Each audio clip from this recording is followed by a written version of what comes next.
네, 안녕하십니까. 성혜입니다. 저희가 이제 1부의 대장정을 마치고 이제 2부 강의를 이제 시작을 오늘부터 하도록 하겠습니다. 제가 이제 1부에서는 그 현대 사회와 종교에 관한 여러 가지 얘기들을 이제 나눴었고요. 그다음에 2부에서는 그러니까 구체적으로 세계 종교의 이해라는 이름으로 그러니까 세계의 여러 가지 종교 전통들을 이제 살펴보는 시간입니다. 그래서 2부의 첫 강의는 그러니까 유교 하늘과 인간의 종교라는 이름으로 그러니까 동양의 대표적인 종교 전통의 하나인 그러니까 유교를 소개하는 것으로 이제 첫 시작을 하려고 합니다. 이 시작하기 전에 이제 저희가 이제 1부 강의와 2부 강의 구성에 대해서 그리고 3부 강의 전체에 대해서 이렇게 간략하게 소개 말씀을 드리고 이제 강의를 시작할까 하거든요. 이 유교가 처음이지만 사실 제가 이제 1부 제일 마지막에 어떤 종교를 다뤘습니까? 힌두이즘을 다뤘지 않습니까? 그 대단한 그 신화적 세계관을 가지고 있는 힌두이즘을 쭉 얘기를 했었는데요. 그 힌두이즘이 이제 첫 번째 종교 전통이었고, 그 다음에 이제 오늘 다룰 얘기가 이제 유교가 이제 두 번째 종교 전통입니다. 그리고 이제 빈틈이 있으니까 제가 좀 더 써보겠습니다만은 2부 강의에서는 크게 유교 다음에는 불교, 도교, 해서 유불선이라고 말하는 이제 동양의 중요한 종교 전통 세 가지를 다루게 되고요. 그 다음에는 이제 무교라고 해서 이제 무속, 샤머니즘을 저희가 이제 네 번째 강의로 다루게 됩니다. 이제 이 정도로 해서 이 동양 종교 전통, 힌두이즘부터 비롯한 이런 흐름들을 무교까지, 물론 이제 무교라는 건 동양 종교 전통은 아니지만 샤만이라는 이름 자체가, 샤머니즘이라는 이름 자체가 이제 시베리아에서 비롯됐다는 측면이 있기 때문에 이제 동양 종교 전통에다 집어넣은 거고요. 그 다음에는 이제 본격적으로 유대교, 그 다음에 천주교, 개신교, 이슬람교 이렇게 해서 이제 서양 종교를 다루는 시간을 가지게 되겠습니다. 그리고 이제 그 마지막 부분에 가게 되면 그러니까 두 강의 정도를 저희가 이제 따로 나누어서 도대체 그 서양 종교 중에서 그 유대교와 그다음에 개신교와 천주교라는 것, 그러니까 유대교, 기독교, 그다음에 이슬람교 자체가 서로 어떻게 다른가를 아주 중점적으로 다루는 시간을 한 40분 갖고요. 그다음에 이제 제일 마지막에는 동서양 종교 전체를 아울러서 비교하는 그러니까 그런 시간들을 갖게 되면 2부가 이제 맞춰지겠습니다. 그리고 이제 3부에 가면 이제 종교 심리학과 신비주의라는 이름으로 그러니까 종교 심리학의 대표적인 사상가들인 그러니까 뭐 프로이드, 융, 윌리엄 제임스들을 각각 살펴보고 그다음에 이제 신비주의라는 이름으로 인간의 다양한 종교 체험들이 있거든요. 그 체험들에 관한 얘기들을 아마 뭐 임사 체험을 비롯해 가지고 무슨 뭐 가인울림이라든지 그래서 이 때와 장소를 가리지 않고 얘기했다가는 이 대단히 그 오해받기 십상인 주제들을 좀 즐겁고 재미있게 다루어 볼까 생각을 합니다. 이렇게 되면 이제 2부, 3부 전체 이제 강의가 구성이 되도록 하겠습니다. 자, 그러면 오늘 이제 첫 번째 이 유교부터 다루게 될 텐데요. 제가 그 1부가 끝나고 2부가 되면서 이 새로운 기술을 그 사이에 하나 배웠습니다. 화면을 이렇게 손을 짚어서 이렇게 옮겨 놓고요. 네. 여기 이제 칠판이 생겼습니다. 칠판에다가 제가 이제 2부 개별 종교를 설명하게 되면서 반드시 이제 이 사전에 꼭 염두에 두셔야 될 내용들에 대해서 설명을 하고 이렇게 시작을 할까 합니다. 2부에서 다루게 될 개별 종교 전통들은 최소한 수천 년이 된 종교 전통들입니다. 그래서 이 수천 년이 된 종교 전통을 40분의 한 강좌를 동안에 다 설명한다는 것은 불가능하고 그 종교에 대한 예의가 아니거든요. 그 점에서 이 종교에 대한 설명, 제 이 개별 강의에 대한 40분의 강의를 어떻게 이해해 주시면 좋을지에 관해서 그 말씀을 이제 몇 가지 드려볼까 합니다. 우리가 이제 산 하면 보통 산의 모양이 다들 이렇게 생겼지 않습니까? 그렇지만 이 가까이서 들어가 보면 이 산의 그 나무의 모양도 다 다르고 어떤 산들은 이제 이 바위로 이루어져 있고 또 어떤 산들은 흙으로 이루어져 있고 해서 다들 다르지만 멀리서 보면 이런 모습들이잖아요. 그래서 개별 종교 전통들을 어떤 의미에서 보면 가장 특징적인 모습을 중심으로 마치 이렇게 산의 모양을 그리듯 이렇게 이제 설명을 드리려고 합니다. 그리고 이제 산들도 근데 뭐 이런 모양 산도 있겠지만 뭐 이런 모양 산도 있을 수 있지 않습니까? 이렇게 보면 이 산과 이 산은 약간 이제 전체적인 관점에서 이렇게 모양이 다르다. 그 점에서 이 산과 이 산을 비교함으로써 양쪽 산의 모습이 더 분명해지는 측면이 있기 때문에 그러니까 이런 방식으로 개별 종교 전통을 다루겠다. 이렇게 이제 말씀을 드리고 싶습니다. 그리고 덧붙여서 이 종교라는 것 자체가, 그러니까 개별 종교전, 근데 제가 이제 유교를 설명하게 되면 유교 안에도 그 수천 년의 역사 동안에 굉장히 다양한 분파들이 존재합니다. 그 유학자들마다 서로 다른 이 견해들을 가지고 있고, 그리고 우리의 다음 시간에 살펴볼 불교만 하더라도 그 안에 이제 선불교를 비롯해가지고 뭐 탄트라 불교 이르기까지 도대체 이 불교라는 한 테두리 안에 이름을 같이 지워질 수 있을까 싶을 정도로 굉장히 큰 다양성들을 보여주거든요. 그러니까 그 점에서도 우리가 개별 종교 전통을 이해를 할 때 이 종교 전통 안에 굉장히 많은 이게 변주의 이 양식들이 있다라는 것을 염두에 두시고 이 40분 강의가 커버하는 개별 종교의 모습이라는 게 그야말로 가장 기본적인 차원에서 개략적인 모습을 그리는 거다. 그래서 이제 이 강의를 기본 삼으셔서 징검다리 삼으셔가지고 그 관심 있는 부분에 대해서 더 깊은 이해를 이 추구하시기를 이제 바란다는 말씀을 꼭 드리도록 하겠습니다. 그리고 덧붙여서 그렇다고 하면 이 개별 종교들이 서로 비교되는 과정에서 가장 핵심을 두는 포인트가 어떤 것인가? 그리고 제가 이제 일부 강의에서도 말씀을 드렸지 않습니까? 그 천지인 삼재라는 것들을 가지고 말씀을 드리겠다고요. 그리고 우리가 이번 이 강의, 2부 강의 중에 네 번째 강의가 이제 무교에 관한 강의를 하게 되는데요.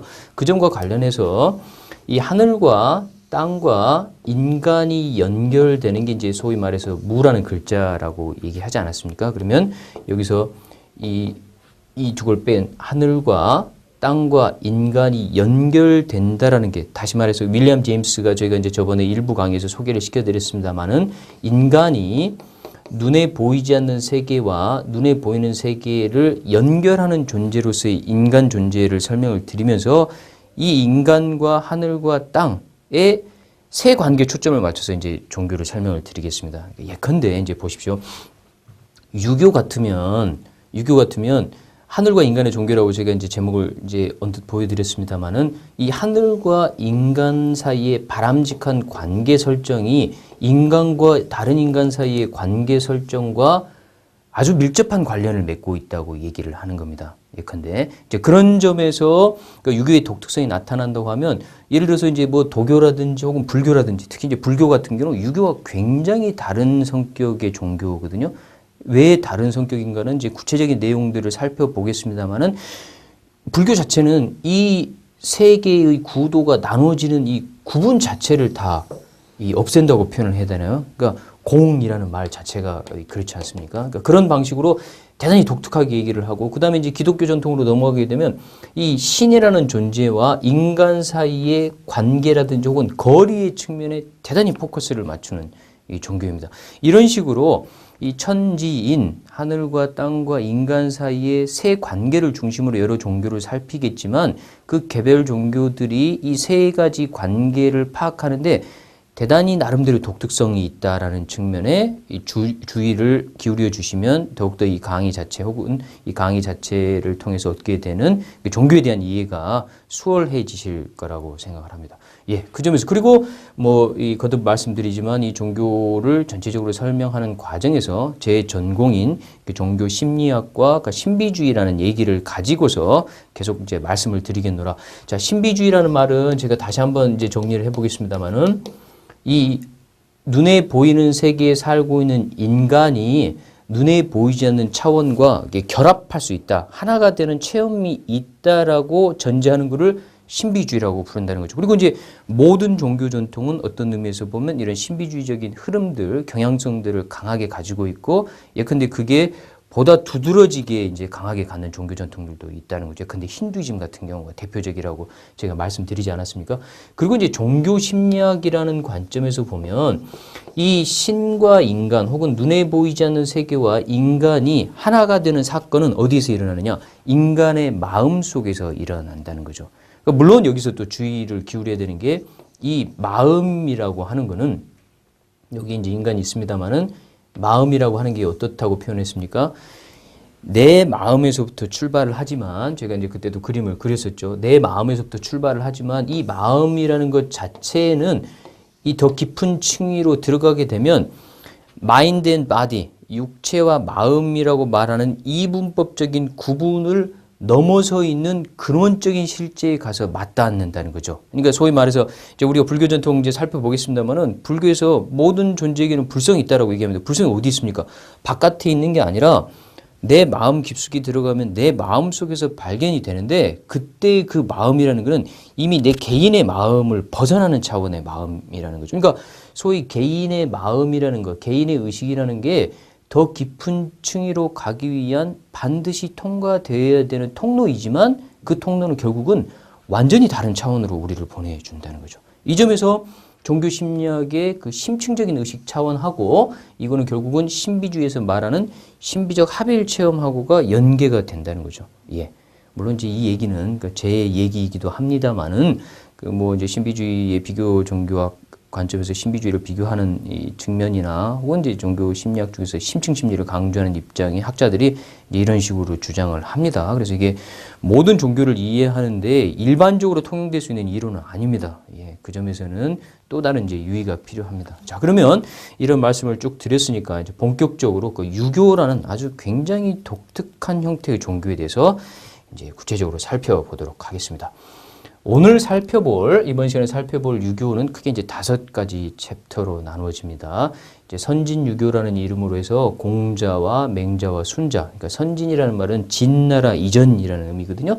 그래서 공맹의 가르침을 보통 이제 유교라고 얘기를 하는데, 그 공자, 맹자를 중심으로 살펴보고 또 유교에서 한편 이단화라고 불리는 그 순자의 얘기를 뭐 순자 자꾸 얘기하니까 뭐 여성 이름처럼 들린다마는 하여튼 세 사람 얘기를 살펴보고 그 다음에 이게 당나라라든지 이런 중국의 시절에 그러니까 도교와 불교가 성행하면서 유교가 어떤 인간의 종교성을 근원적으로 충족시키지 못했다라는 비판 같은 것들이 등장하면서 송대에 이르러서 신유학, 새로운 유학이라는 이름으로 보다 유교 자체가 종교성이 강화된 형태가 등장하게 되거든요. 그래서 신유학을 얘기를 해보고 그 다음에 이제 유교에서 정말 중요한 의례인 그러니까 제사라는 걸 통해서 과연 유교가 종교인가 아닌가라는 그 논쟁이 아주 심하거든요. 그러니까 그 부분에 대해서 이제 얘기를 해보고 끝으로 우리나라 얘기입니다. 유교가 어떻게 전통이 되었을까라는 얘기로 뭐 이제 우리가 지금 유교를 우리나라에서 종교로 받아들이고 믿는 사람의 수는 1%도 되지 않습니다. 그러니까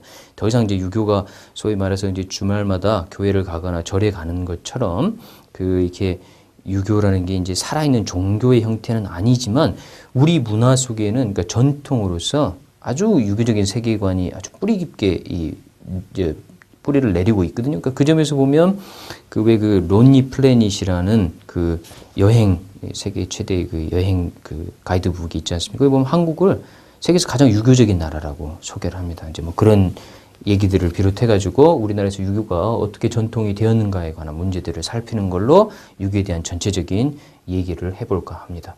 네, 그러면 이제 본격적인 내용에 들어가 보죠. 이제 이 사람이 공자입니다. 공자인데 그 기원전 6세기 무렵에 이제 실존했던 인물인 거고 이 공자라는 사람으로부터 유교의 가르침이 이제 진행이 됩니다. 그래서 공자의 삶의 특징들을 저희가 약간만 살펴봐도 유교라는 이 종교, 유교라는 전통 자체가 그 이후에 어떻게 전개되는지를 알 수 있습니다.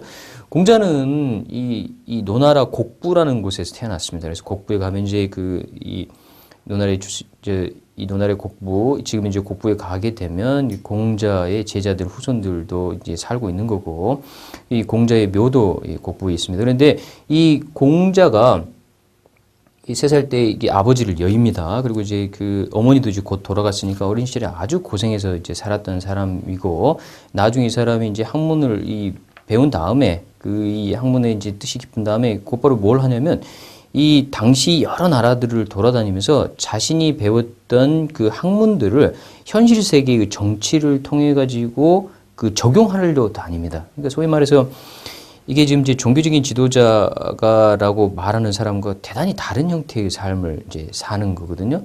그런데 이 공자의 뜻이 너무 높았든지 아니면 그 제후들, 당시의 왕들의 수준이 너무 낮았든지 철저하게 실패합니다. 뭐 관료로서도 대단히 성공적인 짧은 기간을 살았다는 기록이 있긴 합니다만은 여하튼 왕들이 별로 안 좋아해서 이거 관료로서, 이게 행정가로서, 정치인으로서 큰 활약을 하지 못하고 고향에 돌아와서 결국 후학들을 지도하면서 이제 여생을 마치게 됩니다. 그러니까 이제 이 특징이 뭡니까? 유교라는 거는 기본적으로 그러니까 초월적인 세계, 그러니까 눈에 보이지 않는 세계와 눈에 보이는 세계가 있다고 하면 그 인간이 바로 눈에 보이는 세계를 어떻게 바꾸고 눈에 보이는 세계에서 어떻게 살아갈 것인가에 공자가 관심이 굉장히 많았다는 거죠. 예컨대 그 죽음 이후의 세계는 어떻습니까? 라고 공자 제자가 물어보면 논에 이제 공자가 얘기합니다. 내가 살고 있는 삶도 아직 이해를 못 하는데 왜 죽음에 대해서 알려고 드느냐라고 얘기를 하거든요. 그만큼 이게 현실주의적이고 지금 살고 있는 이 공간에서의 삶을 강조하는 공자의 가르침이 나타나 있고, 그 다음에 이제 죽은 다음에 어떻게 되느냐는 거는 예컨대 뭐 영혼이 있느냐, 천국이 있느냐, 혹은 지옥, 물론 천국, 지옥이라는 말은 이때 당시는 없었겠습니다만은 그런 식의 질문에 자기는 그 괴력 난신이라고 해가지고 그 괴이한 것, 그 다음에 신과 관련된 것, 뭐 이런 것들에 대해서는 말하지 않겠노라라는 태도를 취합니다. 이제 그 점에서 유교의 첫 출발점은 공자에 의해서 명확하게 정치적이고 사회적인 것, 그 다음에 인간과 인간의 관계를 강조하는 측면이 이제 드러났다는 거죠. 제가 공자에서 시간을 너무 많이 사용하고 있습니다만은 중요한 인물이죠. 그리고 공자의 가르침들을 기록한 책이 논어입니다. 종교의 성인들은 기본적으로 자신이 책을 쓰면 안 되는 거죠. 후손이 엮어줘야거나 죽고 난 다음에 해줘야지 이게 이제 종교의 성인이 된다는 의미에서 공자의 논어도 공자가 직접 썼다기보다는 쓰지 않고 후손들이 이제 그때 논했던 여러 가지 뭐 얘기들을 이제 엮어서 책으로 만들어낸 겁니다. 그리고 논어에서 가장 중요한 덕목을 하나 골라라고 하면 그 공자가 말한 그 어질다라고 우리나라 말로 번역이 되는데, 어짐의 덕목이 이 논어의 가장 핵심적인 덕목입니다. 그러니까 사람하고 사람들이 살아가는 관계 속에서 그 왕이 저기 국민들에게, 그 다음에 사람들 서로 부자지간에 부부간에, 그러니까 서로 어지러야 된다는 이 인이라는 글자 자체가 두 사람이니까 사람과 사람의 관계 속에서 일어나는 덕목이다라는 것을 보여준다는 거죠. 이 점에서도 아까 말씀드린 것처럼 결국은 그 공자 혹은 유교가 주장하는 가장 중요한 덕목이 인간과 인간들이 구성하고 있는 사회 속에서 윤리적인 측면, 덕목의 차원과 연관되었다는 걸 명확하게 알 수 있는 거죠. 대신 뭐가 약하겠습니까? 초월적인 차원에 대한 얘기, 눈에 보이지 않는 세계에 대한 얘기가 굉장히 약해지는 거죠, 처음부터. 그래서 군자, 상제, 천명 이런 얘기들이 나옵니다만은, 그럼에도 불구하고 저희가 이제 유교의 제사를 살펴보겠습니다만은, 인간이 왜 예컨대 어지러야 되는가, 인간이 어질 수 있는 어떤 그 근본적인 조건들은 어디서 등장하게 되냐고 하면, 소위 말해서 천이라고 말하는 천, 뭐 영어로는 스카이 혹은 헤븐이라고 번역됩니다만은, 이 천은 그 우리가 눈에 보게 되는 파란 하늘이 아니죠. 이거는 인간의 심성, 그 다음에 도덕, 인간이 어떻게 살아야 되는지에 대한 근원적인 근거를 가지고 있는 차원을 천이라고 불렀기 때문에 이 천에 대한 얘기들이 사실은 유교가 그저 사회 윤리이다라고만 말할 수 없게 되는 요인들이 된다는 거죠. 이 다음으로 이제 조금 더 빨리 넘어가 보죠. 그래서 이 유교 쪽에서 얘기하는 이제 그 바람직한 인간상이라고 하는 거가 이제 크게 두 가지로 나옵니다. 하나는 이제 성인이고 또 다른 한 사람은 이제 군자입니다. 성인이라는 거는 하늘이 내리는 상황, 그래서 공자에 따르면 소위 말해서 요순 시절, 그러니까 요순 임금 시절이라고 하는 이제 아주 옛날에 너무너무 좋았던 정치 체제 속에 아주 현명한 군주들, 왕들이 있지 않습니까? 이 사람들을 성인이라고, 그러니까 거의 신화적인 존재일 수도 있고 역사적인 존재일 수도 있겠습니다만은 이 사람들이 소위 말해서 가장 바람직한 인간상의 형태로 그려지는 거죠. 근데 이게 왕들이니까 보통 사람들하고는 또 상관이 없지 않습니까? 그러면 보통 사람들에게 즉 학문을 하거나 자기 수양을 통해 가지고 어떤 사람이 되어야 하는가는 모든 사람들이 왕이 될 수는 없잖아요. 그래서 나온 개념이 뭐냐면 군자라는 개념입니다.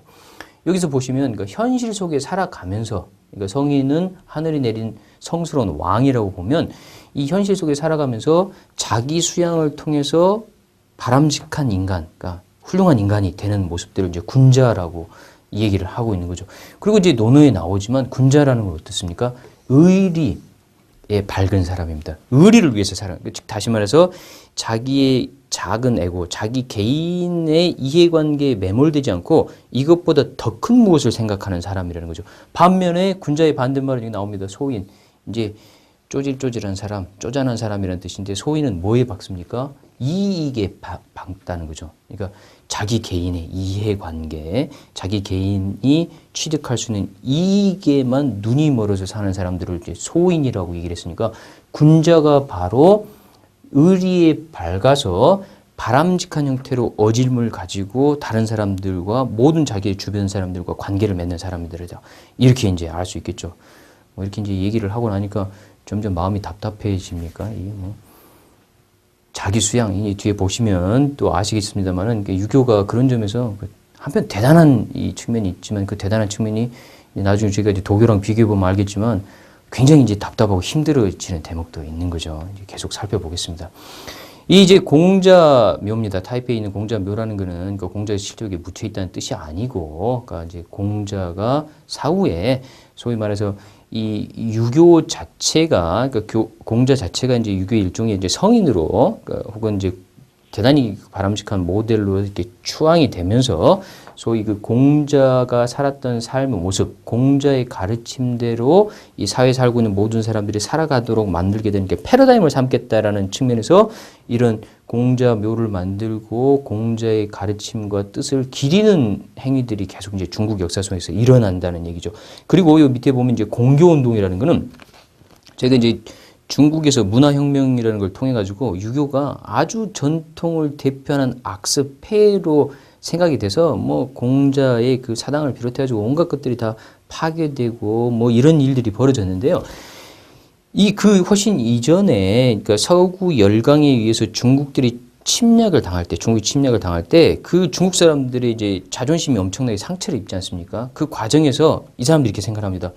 저 서양 사람들, 서양 오랑캐들이 이렇게 우리를 침탈하게 된 거는 서양 기독교의 힘이라고 생각하는 거죠. 그러면 우리 서양 기독교에 대비할 뭔가가 있냐라고 물어봤을 때 이 유교를 찾아내고 유교 자체가 서양 기독교의 이 종교로서의 성격들이 약했기 때문에 이런 일이 벌어졌다고 이제 주장을 하게 되는 거거든요. 그러면서 소위 말해서 유교를, 그러니까 공교라는 얘기는 이제 릴리전, 그러니까 종교처럼 만들려는 움직임들이 생겼다. 이렇게 이제 말씀을 이제 드릴 수 있겠습니다. 그리고 이제 오늘날에 들어서는 그러니까 이 중국이 세계 열강으로 이제 세계에서 가장 이 파워풀한 국가로 이 자리를 잡으려고 할 때 우리를 지탱해주는 이데올로기는 뭐냐라고 물어봤을 때 더 이상 이제 뭐 유물론 가지고는 전 세계 보편성을 확보할 수 없기 때문에 공자의 가르침과 공자라는 인물 자체를 다시 재조명해서 중국 자체를 통합시키려는 이데올로기이자 전 세계에 마치 로마가 기독교를 국교로 삼아서 그 국교인 기독교를 통해 가지고 어떻게 됩니까? 주변 국가들을 기독교 국가화하고 그 기독교 자체가 로마 제국을 지탱하는 정신적 이데올로기, 뒷받침이 되는 것처럼 이런 움직임들이 나타나고 있다는 거죠.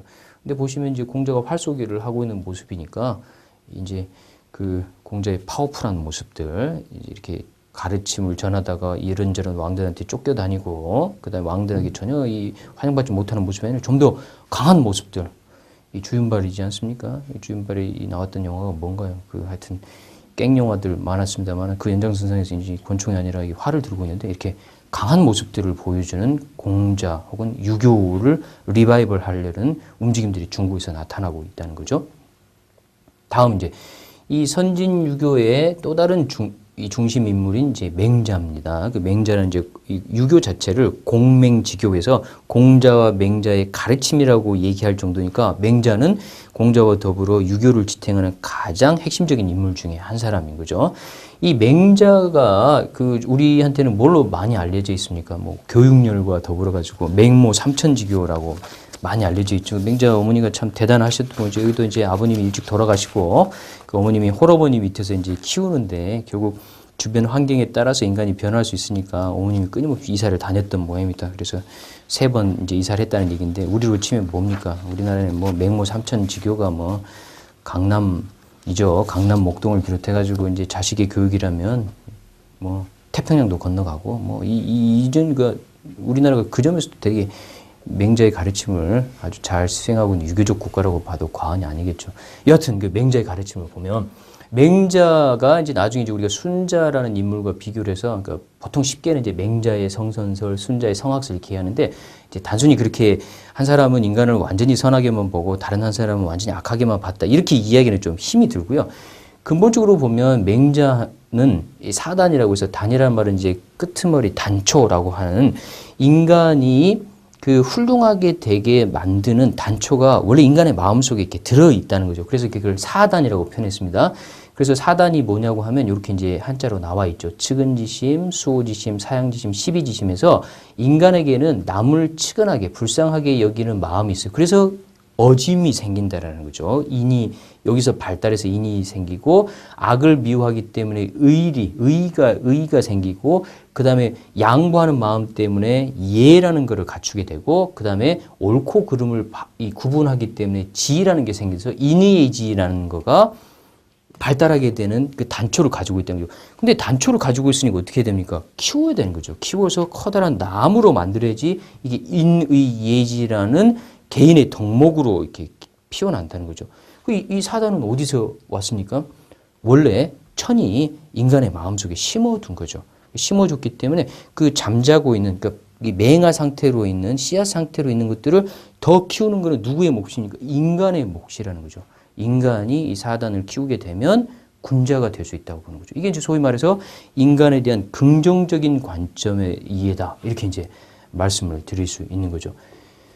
그리고 이 맹자가 했던 중요한 얘기 중에 하나가 맹자는 그 인의예지, 즉 어짐에 따른 정치를 얘기를 하고 어진 왕이 정치를 하는 덕치를 주장을 합니다. 왕도 정치라고 표현하는데 그 왕도 정치라는 것도 결국은 이제 공자와 맹자 두 사람 자체가 어떻게 되는 겁니까? 그 유교의 가르침 자체가 곧바로 사회 통치의 덕목으로 연결되는 것들을 강조하고 있다는 거죠. 그래서 맹자 역시도 어짐에 기초한 임금이 그 패도 정치, 힘으로써 국민들을 누르는 게 아니라 어짐이라는 덕으로서 국민들을 교화하고 가르쳐야지, 그 통치를 해야지 국민들 스스로도 그 어짐을 이 사회 전체로 이렇게 채워나가야 된다는 얘기니까 그 점에서 맹자 역시도 공자와 똑같이 굉장히 중요한 사회적 정치적 관심을 가지고 있었다는 걸 알 수 있고요. 그 맹자의 이제 대표적인 얘기들입니다. 나의 불의를 부끄러워하고 남의 불의에 노할 줄 알아야 된다.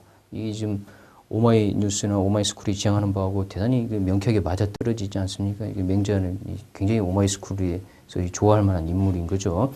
그 다음에 자신의 마음을 최단으로 수행한 사람은 자신의 성품을 아는데 이 다 보세요. 자신의 성품을 안다는 것은 곧바로 하늘을 아는 것과 똑같다는 거죠. 이게 이제 소위 말해서 이 천이라는 거가 그저 저기 이 우주인 그 하늘에 떠 있는 저 파란 하늘이 아니라 이거는 기본적으로 인간의 심성의 근원이 되게 되는 어떤 도덕적인 함양, 도덕적인 씨앗들을 심어두는 그 무엇이라는 거죠. 물론 이 천이 소위 말해서 그 서양 기독교라든지 서양 종교 전통이 얘기하듯 그 창조주인 신, 우주의 주재자의 신이라는 개념은 맹자나 이 공자에서는 대단히 약합니다. 그렇지만 이제 맹자만 이르러도 공자보다는 훨씬 더 그런 측면들이 많이 나오는 게고 나중에 뒤로 넘어가게 되면 이 주재자로서의 천 개념들이 훨씬 더 많이 등장을 하게 되는 거죠. 그리고 도교에 가보면 이 천이 뭐가 됩니까?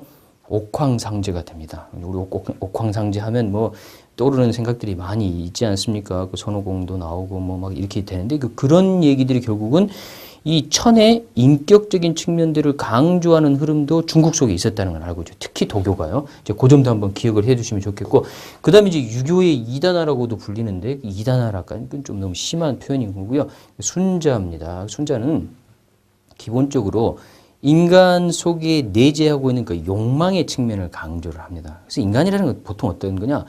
자기 이익에 쫓게 된다는 거죠.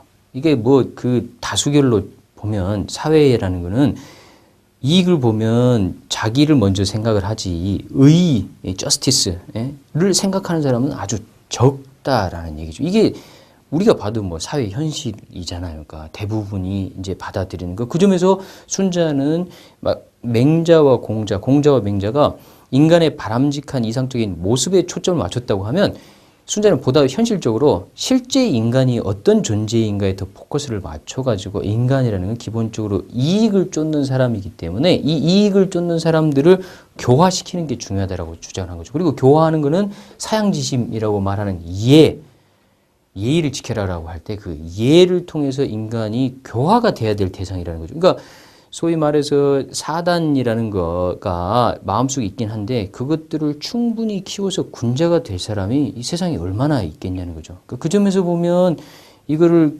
이 낙천적으로 낙관주의적으로 믿어가지고 저절로 잘 될 거라고 생각하고 공동체가 잘 구성돼서 운영될 거라고 생각하는 것 자체가 이거는 너무 나이브한 생각이 아니냐라고 보다 현실적으로 생각하는 거죠. 이 점에서는 이 큰 두 가지 흐름을 그러니까 모든 종교 전통 혹은 모든 사람들의 인간 이해에 대한 두 가지 측면들을 보여주는 거죠. 인간은 이렇게 그릴 수도 있습니다. 선한 존재에서 악한 존재까지. 서양 기독교식 혹은 서양식으로 되면 신성, 그 다음에 야수성, 짐승. 인간은 짐승일 수도 있고 그 다음에 신도 될 수 있다라는 거죠. 마치 신처럼 혹은 신을 가장 이제 그 대표적으로 보여지는 예수처럼 대단한 사람도 될 수 있지만 반대편에서는 짐승보다 더 못한 사람도 될 수 있는 가능성들을 갖춘 존재라는 거죠. 이쪽에서 이쪽에서 인간이 그만큼 왔다 갔다 할 수 있는 존재인데 이 왔다 갔다 할 수 있는 거를 유교는 특히나 자기 수양을 통해서 훌륭한 사람이 되라고 강조를 한다라는 거죠. 그러니까 죽어서 천국 간다가 아니죠. 그 다음에 그게 종교의 목적 혹은 유교의 목적이 아니라 유교, 그러니까 가르침을 통해 가지고 자기 속에 있는 좋은 가능성을 크게 만들든지 자기 속에 있는 나쁜 가능성을 낮추든지 해서 남과 더불어서 잘 살 수 있는 인간이 되는 게 유교의 근본 목적으로 제시되고 있다는 거예요. 처음부터. 그 점에서 이제 다음번에 살펴보게 될 원숭이가 이제 신문을 열심히 보고 있습니다만은 과연 이해를 하면서 읽는지, 그 다음에 이제 이 짐승, 야수성, 우리 속에 들어있는 나만을 위하는 마음 자체가 이해를 통해서든 뭐를 통해서든 이렇게 더 높은 차원으로 올라갈 수 있는지에 대해서 끝없는 논쟁이 유교 속에도 들어있다. 이렇게 이제 살펴볼 수 있겠습니다. 다음입니다. 이렇게 되니까 이제 저희가 이제 말씀을 이제 들어보셨지만 일단 이제 드는 느낌이 뭡니까? 유교라는 게 기본적으로 우리가 생각하는 것보다 훨씬 더 이제 위계의 질서, 관계 속의 측면들을 강조하기 때문에 우리가 소위 얘기하는 절하고 은총을 받고 기도하고 그 다음에 뭔가 이렇게 마음이 확 이 엑스터시의 상태에 빠지고 이런 것들이 너무너무 약한 거죠. 그래서 특히 이제 당나라 시절에는 그 도교와 불교가 엄청나게 성행을 하면서 유교가 아주 소수 사람들에게만 가능한 어떤 그런 가르침의 형태로 남아있거든요. 이건 뭐 불가피한 일이죠. 이제 그것들이 이제 송대에 와서 유학 자체가 불교와 도교의 영향들을 받아들이면서 마음을 수양하는 측면, 인간의 마음에 대한 측면, 뭐 불교를 살펴보겠습니다. 불교야말로 인간 마음에 대한 이해가 가장 강조되는 종교 전통이지 않습니까? 그 점에서 그 영향을 받았다는 거예요. 그 대표적인 인물들이 이제 뭐 장제를 비롯해가지고 소위 송대 신유학이 이제 이 사람으로부터 시작이 되는 거죠. 보면 정호정희 형제라는 이 쌍둥이 이제 두 형제인데 이 형제가 사실 이제 신유학을 이렇게 두 가지 형제인데도 보니까 얼마나 성향이 달랐는지 이제 알 수 있겠습니다만은 뭐 이게 이제 심증리, 성증리에 대해서는 뭐 아주 이렇게 길게 얘기는 하지 않겠습니다만은 기본적으로 하늘이라는 곳에서 인간을 어떤 식으로 규정하고 인간과 하늘이 어떤 식으로 유사성을 지니기 때문에 인간이 현실 속에서 어떻게 자기 수행을 통해서 훌륭한 사람이 될 수 있는가에 대한 이제 조금 다른 입장을 취하는 거죠. 그렇지만 여하튼 심이라는 거를 마음, 인간의 근본적인 마음이라는 것을 강조를 하면서 하늘이나 심이나 그 다음에 리나 이런 아주 추상적인 개념들을 통해서 자기 수양을 강조하는 전통들이 등장을 하기 시작했다는 거죠. 이게 자기 수양이라는 것은 사회 관계, 정치 철학의 측면이 아니라 내 자신의 마음을 갈고 닦아서 더 나은 인간이 되기 때문에 이게 이제 불교의 심 수양하고도 아주 이제 일맥상통할 수 있는 대목이 된다는 거죠. 여기 이제 육구엔이라는 사람은 심증리라고 표현했는데 육구엔이라는 사람을 통해서 나중에 우리가 이제 그 뭐 국사 시간에서 배우겠습니다. 양명학, 그러니까 인간의 본성, 직관 뭐 이런 것들을 강조하는 이제 흐름들이 등장하는 거고요. 그다음에 이제 주의라는 사람을 통해서 성증리에서 우리가 이제 조선시대 성리학이라고 얘기하지 않습니까? 성과 리를 강조하는 성리학의 전통들이 이렇게 등장을 하게 됩니다. 그래서 하여튼 뭐 이 송대 신력에 대해서는 그 정도로 이제 말씀을 드리고 아까 처음에 살펴봤던 정호 정희 형제들의 마음을 수양해서 어떤 사람이 되느냐?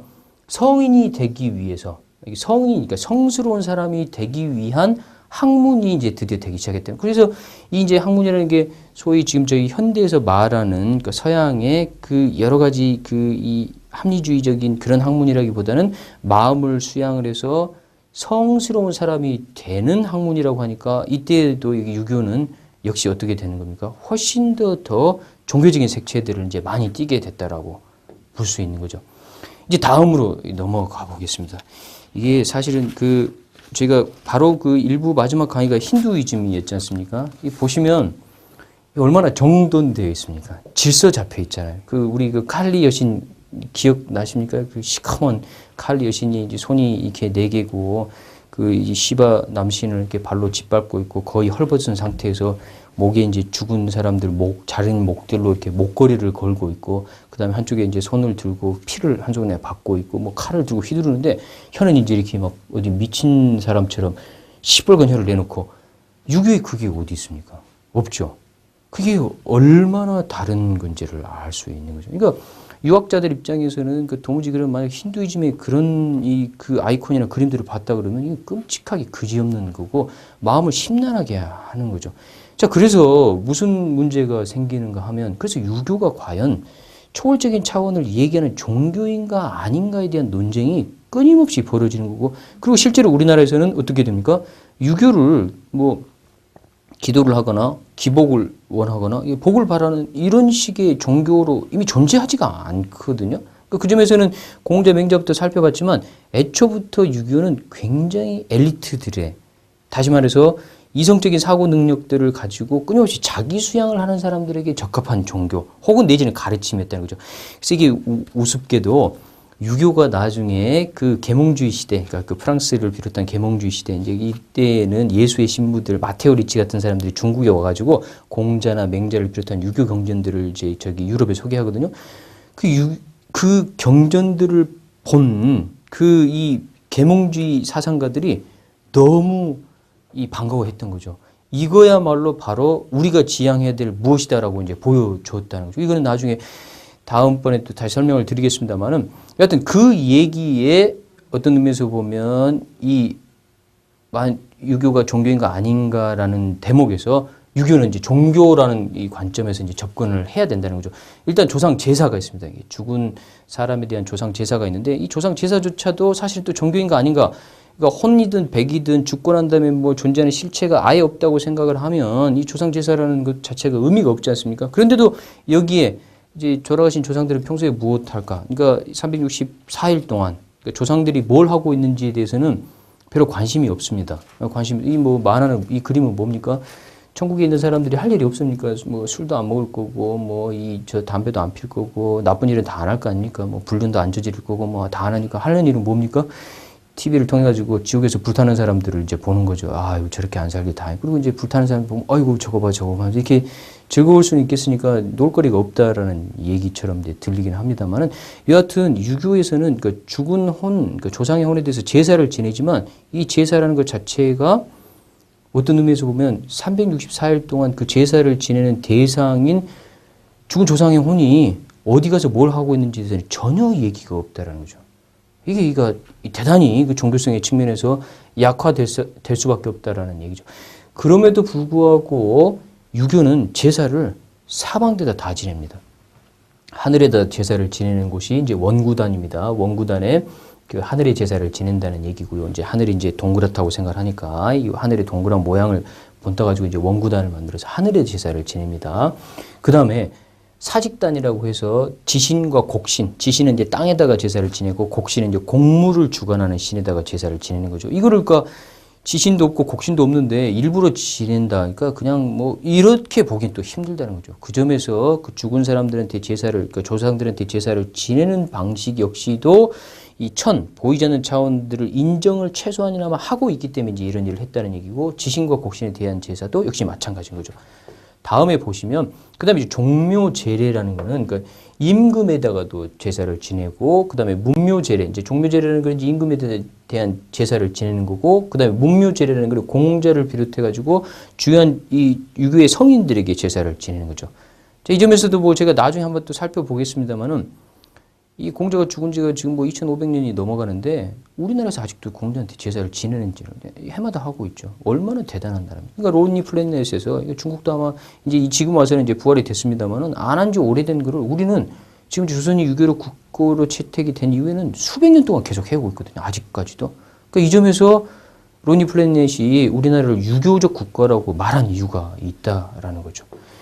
이제 다음 보시면 이렇게 보면 우리나라는 그러니까 조선의 500년 기간 동안에 아주 강력하게 유교가 이 사회 전체를 그 망라하고 질서 잡히게 되는 정신적 이데올로기로 작용했다는 거죠. 조선 건국 당시부터 정도전이라는 사람이 불교가 고려시대의 정치 권력과 결탁된 것들을 비판하면서 그 불교를 뭘로 바꿉니까? 유교로 바꾸는 거죠. 그리고 이제 향교가 나왔습니다만 향교는 유교적 가르침을 전 사회에 다 이렇게 퍼뜨리는 겁니다. 그 퍼뜨리는 과정에서 우리가 삼강오륜 하면 이제 구태연하다고 생각을 하지만 소위 말해서 인간과 인간의 관계들을 이렇게 명확한 형태로 규정을 지었다는 거죠. 그러니까 이 벗 사이에는 믿음이 있어야 되고 아버지하고 친함이 있어야 되고 뭐 이런 모든 것들이 전부 다 인간하고 인간이 맺을 수 있는 모든 관계들은 어떻게 해야 된다라고 해서 그물망처럼 이게 다 짜놨다는 거죠. 이걸 이제 500년 동안 한 거죠. 덧붙여서 천자문입니다. 뭐 천지현왕부터 시작되는 천자문이라는 거는 소위 말해서 유교적 경전이 이 교육의 가장 중요한 수단으로 됐기 때문에 아주 뭐 태어나면서부터 죽을 때까지 철저하게 유교적인 이 배경으로 이 모든 것들이 이루어지도록 만들었다는 거죠. 조선시대 500년 내내. 그러니까 어떻게 됩니까? 이게 이제 오늘의 마지막 그림입니다만은 삶 속에서 이 유교라는 게 이 빠져나갈래야 빠져나갈 수 없게 됐습니다. 이게 이제 열려문 하면 뭐 이 참 여러 가지 제가 고등학교 때인가요? 그 시바지라는 영화가 있었는데 그 참 지금 생각하면 굉장히 충격적인 영화였죠. 그 뭐 소풍 갔다 오고 나면 뭐 이렇게 단체로 영화 관람 하는데 고등학교 때 단체로 영화 관람 시켜줬을 리는 없고요. 제가 하여튼 시바지라는 영화를 몰래 그냥 가서 이렇게 봤는데 그 이제 유교적인 그 가부장 질서 속에서 후사를 이어지 제사를 지내지 않습니까? 근데 이제 후사가 없으니까 이제 씨바지를 하는 거죠. 씨바지를 했는데 어떻게 해야 됩니까? 그러니까 이제 아이를 낳고 나서 그다음에 여자가 자결을 하도록 그 강요를 하는 거죠. 뭐냐면 그 씨바지라는 행위 자체가 어쨌든 외간 남자의 씨를 받아오는 거니까 요즘으로 치면 뭐 인공수정입니다만은 뭐 그거가 이 소위 말해서 이 조선시대 500년 동안에 그 여성이 겪었던 그 위계 질서 속에서의 위치를 이제 보여주는 거잖아요. 그래서 이제 요즘은 이 유교 얘기하면 누가 이거를 반가워해서 특히 여성분들은 이제 전혀 안 반가워하는 걸로 됐습니다만은 여기 이제 보십시오. 젊은이 꼭 여기 앉아야 개수라는 거는 이제 우리나라처럼 이 대중교통에서 양보를 해주는 문화가 이 등장한 거는 이게 어떻게 가능했겠습니까? 유교라는 것 때문에 가능했다는 거죠. 그 다음에 항상 뭐 이 모르는 사람들끼리 시비가 붙으면 제일 먼저 나오는 얘기가 뭡니까? 너 몇 살이야잖아요. 너 몇 살은 뭐죠? 장유 유서. 그러니까 이 연장자와 어린 사람들 사이에는 서열이 있다라는 거니까 그 높은 사람들이 받아야 될 존경을 이제 그런 갈등 관계가 등장하면 너 몇 살이야?로 이제 나오게 된다는 거죠. 그럼 이제 자기 나이를 밝혀야 돼요. 밝히는데 이제 대충 보고 더 높여서 밝혀야 되는데 먼저 밝힌 사람이 항상 손해죠. 동안이지만 저는 이렇게 됐다 그래서 몇 살이라고 얘기하면 또 이런 얘기도 하지 않습니까? 주민등록증이 잘못됐다고. 사실은 나는 그거보다 두세 살 더 많다고 뭐 이런 얘기까지 하게 되는 거가 이게 이제 우리나라가 가져온 그런 유교 문화적인 특성이라는 거죠. 자, 이렇게 해서 제가 이제 오늘 강연을 이제 대충 정리를 해야 되는데 이제 앞부분에서 저희가 많은 얘기들을 2부나 뭐 3부까지 이렇게 강연들을 요약을 하는 바람에 사실은 유교를 아주 길게 다루지는 않았습니다만은 이제 종교라는 관점에서 보면 유교는 그렇게 아주 심장이 두근두근하게 만드는 종교는 아닙니다. 보면 좀 답답하고 이렇게 뭔가 이렇게 위축되고 이게 뭐가 이렇게 꼼꼼하게 살아야 될까 도대체 인간이 저렇게 할 수 있을까 싶을 정도의 이제 강박이라는 말은 좀 심하지만 이제 그 점에서 대단히 엘리트주의적이고 소수의 사람들에게 가능한 방식의 종교성이나 영성들을 강조합니다.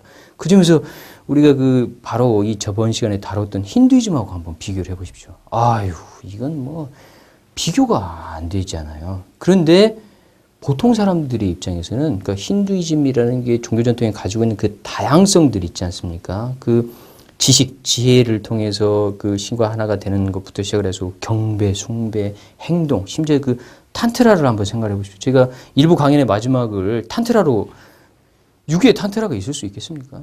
유교의 탄트라는 있을 수가 없다라는 거죠. 그 점에서 유교가 갖는 장점은 곧 뒤집어서 보면 유교가 갖는 최대 약점인 거죠. 그 높은 수준의 사회 윤리적인 의식이라는 것 자체가 뒤집어서 보면 민중적으로 종교성들을 충족시키지 못하게 돼버리는 이제 결과로 귀결됐다. 이렇게 이제 말씀을 드릴 수 있겠습니다. 우리 이제 다음 시간에는 이제 불교를 다루게 됩니다. 불교 역시도 유교랑 조선시대, 고려시대가 이제 유불이 이렇게 바뀌었다고 표현을 하게 되면 불교도 유교와 대단히 다른 독특한 형태의 종교성을 이제 이 강조를 하고 발전을 시켰습니다. 그리고 이제 또 불교는 또 저희가 아주 2부의 마지막에서 살펴볼 동서양의 종교를 특징 지을 때 동양 종교 중에서도 아주 독특하지만 서양 종교와 비교했을 때 불교만큼 서양 종교와 다른 종교들이 또 드물다는 거죠.